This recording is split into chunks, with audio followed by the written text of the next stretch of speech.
un día como hoy, un día después de que hayamos conocido el fallecimiento de Patricia López, una periodista de investigación a la que tú conociste muy bien y con la que trabajamos, que nos hables, con la que trabajaste mucho, que nos hables un poco de ese trabajo de investigación que hacíais, digamos, poniéndoos en riesgo en la medida en que tocabais los intereses de algunas de las figuras más poderosas de este país. Pues realmente estoy conmocionado por su fallecimiento porque ha sido quizá la mejor periodista que yo haya conocido jamás en mi larga carrera de investigación y ella además ha sido valiente y generosa porque yo empecé a trabajar con ella gracias a que ella confiaba en mí y que ella fue la persona que realmente me introdujo en una nueva forma de hacer periodismo que era la suya y que era no solamente arrojada y sin miedo a nada, sino sobre todo era la que conseguía hacer hablar a los que parecía mentira que nos contaran cosas. Y nos contaban la realidad, la verdad de lo que estaba ocurriendo, lo que acontecía en las cloacas. Y ella, digamos, en ese sentido fue mi maestra, por así decirlo. Yo con ella estuve haciendo muchísimas exclusivas y esa es la segunda parte, fueron, por supuesto, denigradas, desprestigiadas, desoídas y ninguneadas por la gran mayoría de los grandes medios de comunicación. Con ella se desveló la realidad del origen de las cloacas en el posfranquismo, al inicio de la transición, que son una red enorme de policías procedentes de la Brigada Político-Social y que luego han ido colocando a sus delfines, a sus discípulos, al frente de esa trama, de esa red, que lo que hacía era realmente falsificar la democracia española para ponerla al servicio de los grandes poderes económicos financieros que existían algunos incluso antes del franquismo, pero que sobre todo se hicieron todopoderosos durante el franquismo y que luego confiaron en esa red para seguir gobernando desde las sombras España, a pesar de que vivíamos en una teórica democracia.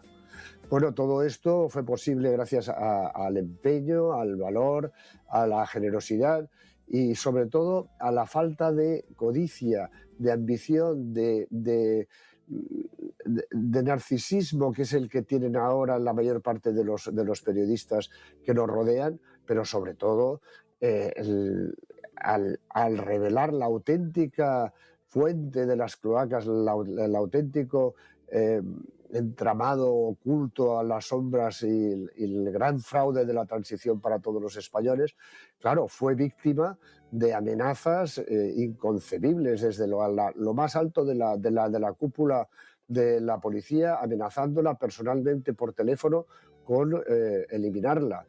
Amenazas contra su hija, Ariadna, a la que aprecio muchísimo, pequeña en aquel momento, que debía tener 8 o 9 años.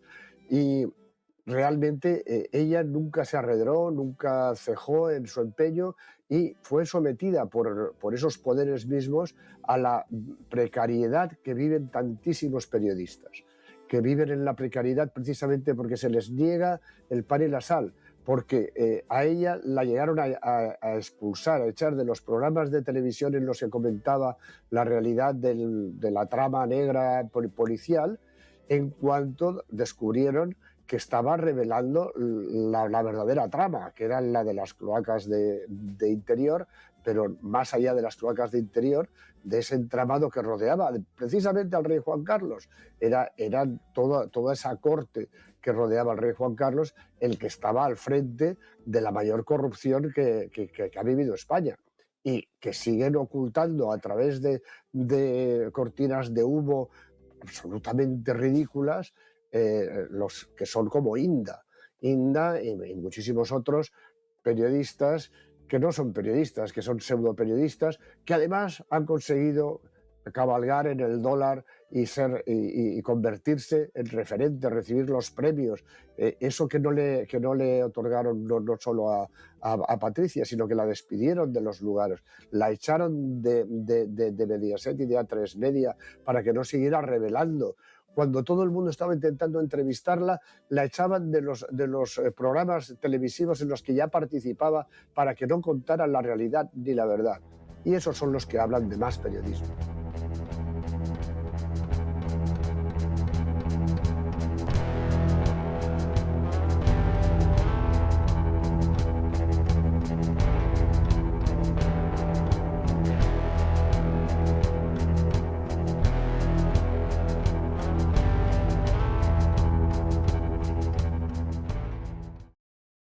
Hablar de lo que denominamos Operación Cataluña, que para mí no es más que un nombre producto del marketing periodístico.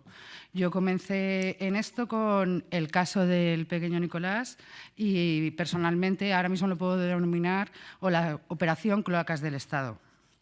Yo a lo largo de mi carrera siempre me he dedicado a estar muy cerca del periodismo de sucesos y conozco bien a los investigadores que analizan las pruebas científicamente y también a los que indagan dándoles igual quién sea el asesino y la víctima, porque cumplen el mandato del Estado de Derecho: investigar al margen de cuál sea nuestro sexo, nuestra raza, nuestra religión, nuestra posición social y nuestra ideología.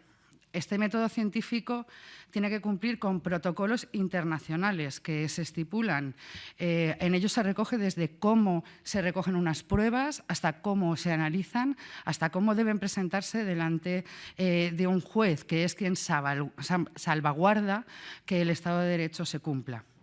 Esas leyes recogen, en concreto, la Ley de Enjuiciamiento Criminal, que los agentes encubiertos y las empresas que se utilizan para determinadas investigaciones siempre tienen que estar bajo la tutela judicial, con la Fiscalía informada.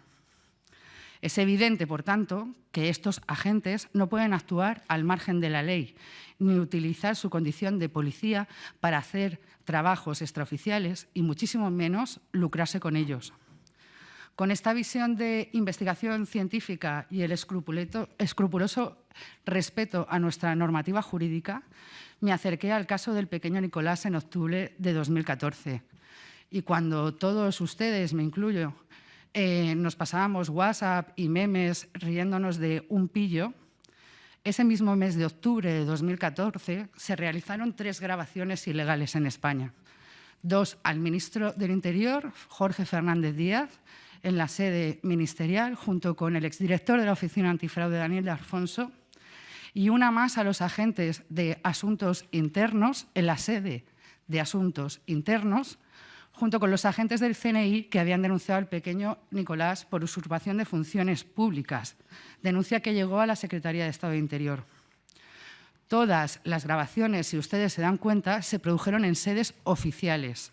El 2 y el 16 de octubre de 2014 a Díaz se le graba en su despacho del Ministerio del Interior y el 20 de octubre a Asuntos Internos y al CNI en la sede de Asuntos Internos que, les explico, es un edificio cualquiera de Madrid, no tiene ninguna bandera, ningún escudo ni ningún logotipo que le identifique, es decir, es una sede secreta. De las 3 reuniones, solamente hay una persona que tuviera conocimiento, el exdirector adjunto operativo de la Policía, Eugenio Pino, que ocupó el cargo de 2012 a 2016. Y este dato es muy importante, la cronología siempre es importante, porque él es el que daba las órdenes a los comisarios principales y a los subordinados. Y él, cualquier actuación ilegal de la que hubiera tenido conocimiento, podría haber sancionado en su momento debido a esos responsables policiales, pero nunca lo hizo. A lo mejor es porque era el jefe y él daba las órdenes. El señor Eugenio Pino es además la única persona que ha dicho en una entrevista públicamente que las grabaciones al ministro y al director de la Oficina Antifraude, Fernández Díaz, son legales y que él tenía conocimiento de ellas. También que estas nunca pasaron por las manos de sus subordinados, el comisario José Manuel Villarejo y el comisario Marcelino Martín Blas. Público entregó a la Fiscalía General del Estado, que dirigía en funciones Consuelo Madrigal, esas grabaciones para que se analizaran por los servicios de criminalística de la Guardia Civil o por la Policía Científica y se investigaran en su totalidad. En ese momento, el ministro clamaba que la grabación era ilegal. Hace un mes, en el Congreso de los Diputados, en la Comisión de Investigación, volvió a repetir exactamente lo mismo y que él era la víctima. Ahí tenía la obligación de decir verdad. Sin embargo, la Fiscalía General del Estado, que dirige el fiscal José Manuel Maza, sin visos de dimitir, no ha abierto ninguna diligencia ante una denuncia de un ministro en sede parlamentaria. Es más, los representantes de algunos de los partidos que aquí se encuentran, como PSOE, PSC, PP y Ciudadanos, se han opuesto en el Congreso de los Diputados a que acuda a declarar la única persona que ha reconocido públicamente que tiene conocimiento de cómo se produjeron esas grabaciones y quién las guardaba, el comisario Eugenio Pino. A mí y a muchos ciudadanos esto nos produce inseguridad. El ministro ha denunciado ser víctima y yo le creo. Fue víctima de un delito, de una grabación ilegal, que creo que además de un atentado personal al señor Jorge Fernández Díaz, es un ataque a la seguridad nacional, porque es el ministerio de todos los españoles. Y creo que si el Estado de Derecho y sus representantes políticos no han sido capaces de abrir todavía una sola diligencia para investigar esto, los ciudadanos no podemos esperar nada de que nadie nos haga caso con nuestras demandas. En cualquier país democrático con gobierno de izquierda o de derechas se abriría una investigación en los tribunales, menos en España.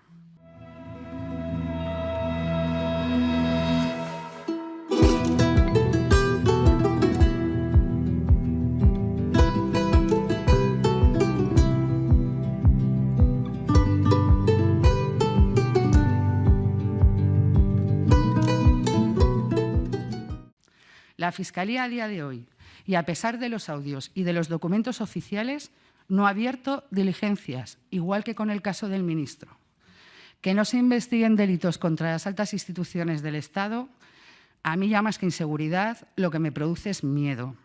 ¿Cómo se va a investigar la Operación Cataluña, el falso informe contra Podemos o las denuncias de la doctora Elisa Pinto, que acusa a esa misma mafia de obstruir la justicia y, en concreto, al comisario Villarejo de apuñalarla después de haber sido contratado por el exconsejero de OHL, Javier López Madrid, para que acallara las denuncias que ella estaba poniendo por acoso y amenazas, el cual contrató a este comisario, como el propio López Madrid declaró en sede judicial? Es curioso, el señor López Madrid está imputado en los casos Lezo y Púnica, que investiga la Guardia Civil y no la policía. ¿Cómo se va a investigar todo lo que nos interesa a los ciudadanos o si hay una brigada política en contra de los oponentes políticos? No se va a investigar como debería hacerse en un Estado de Derecho, y eso ya comienza a dar terror. Si le quieren poner una fecha reciente de inicio a la Operación Cataluña, háganlo en el año 2010, cuando José Zaragoza del PSC y Alicia Sánchez Camacho, del PP, junto con el jefe de gabinete de Mariano Rajoy, Jorge Moragas, convocan en la Camarga a la examante de Jordi Pujol, Ferrusola, para que cuente toda la corrupción que presuntamente ella vivió en los viajes con él. Salieron de comer de la Camarga. ¿Alguien puso una denuncia en los juzgados? No.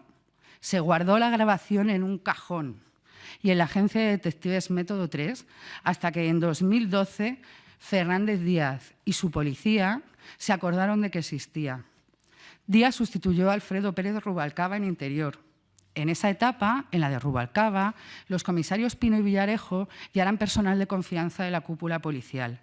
Y el comisario García Castaño estaba en la Comisaría General de Información. Es decir, en la época de Rubalcaba la cloaca estaba viva. Esa grabación había que legalizarla, la de la Camarga, o blanquear esa información. Claro, es ridículo decir que políticos que en teoría luchan contra la corrupción han guardado hechos relevantes sobre la corrupción en un cajón hasta que les ha interesado. Ahí, el señor Villarejo para blanquear esa información, se hace pasar por el abogado y agente del CNI, Manuel Villar, para ver a Javier de la Rosa y le ofrece los servicios, manipular sus procesos judiciales e incluso trabajo en sus empresas. Y a Victoria Álvarez se le presenta como Javier Hidalgo, periodista del Mundo y agente del CNI. Sin control judicial ninguna de estas identidades y utilizando sus empresas, una de ellas Stuart & Mackenzie, que forma parte de una red con la que el policía y sus socios han blanqueado presuntamente 25 millones de euros, según un informe que se guarda en la Fiscalía desde hace un año.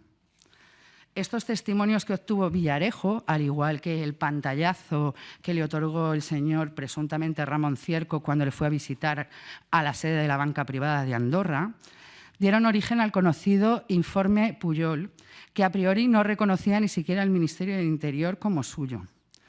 La operación se encomendó al comisario de Asuntos Internos, Marcelino Martín Blas, quien dejó reflejado en este informe la ilegalidad del supuesto documento sobre los Pujol. Es decir, fue la primera persona en denunciar la Operación Cataluña. Sin embargo, no se investigó y los periodistas Eduardo Inda y Esteban Urriestieta lo publicaron. Ahora han visto ustedes los logos, la firma, todas las características del documento, los sellos. Esto es una comunicación interna de la policía. Como el señor secretario de Estado de Interior, Nieto, declaró en sede parlamentaria en el Congreso de los Diputados hace poco, las comunicaciones con otros órganos oficiales se hacen mediante oficio, como esto, oficio. Esto está entregado por la policía al Congreso de los Diputados, a la Comisión de Investigación. Y también este documento, que supuestamente es la denuncia oficial de la UDEF enviada al Tribunal de Cuentas sobre el informe de Podemos, conocido como informe PISA. Podemos jugar a las 7 diferencias si quieren, pero creo que son obvias. Me preocupa que la policía sea capaz, la policía sea capaz de enviar, o sea, cuando un documento oficial no cumple los protocolos internacionales para ser un documento oficial, es un documento oficial, es un poco una paradoja, de hecho, pero en esas estamos. Pues no lo vamos a saber si la policía es capaz de mandar documentos no oficiales como si fueran oficiales a alguna sede parlamentaria, porque la Fiscalía tampoco lo va a investigar a pesar de ser un pilar fundamental de la democracia y del Estado de Derecho. Y menos ahora. En ese informe que antes mencionaba, que guarda la Fiscalía y que señala al señor Villarejo como el presunto blanqueador de 25 millones de euros, informe que encarga el propio comisario Eugenio Pino y que la Fiscalía guarda en el cajón, se menciona un socio fundamental, el policía en segunda actividad Antonio Jiménez Raso, que fue encarcelado y después absuelto en una operación de narcotráfico en el puerto de Barcelona. Según ese informe, Jiménez Raso y Villarejo tienen una empresa de seguridad privada que, como averiguó un diario catalán, realizó barridos en busca de micrófonos, tanto en el despacho de Daniel de Alfonso como en su vehículo, un año antes, en 2013, un año antes de que Daniel de Alfonso cruzara la sede del Ministerio del Interior. También entra en este conglomerado de empresas de presunto blanqueo de capitales la sociedad Escola Juris, denunciada por el exfiscal Carlos Jiménez Villarejo, que ya denunció hace décadas el tema de los Pujol y de la que han cobrado durante años el actual fiscal general del Estado, José Manuel Maza, y el actual fiscal anticorrupción, Manuel Mois. Y ahora yo le hago una pregunta a todos ustedes. ¿Creen que esto se merece investigar en los tribunales?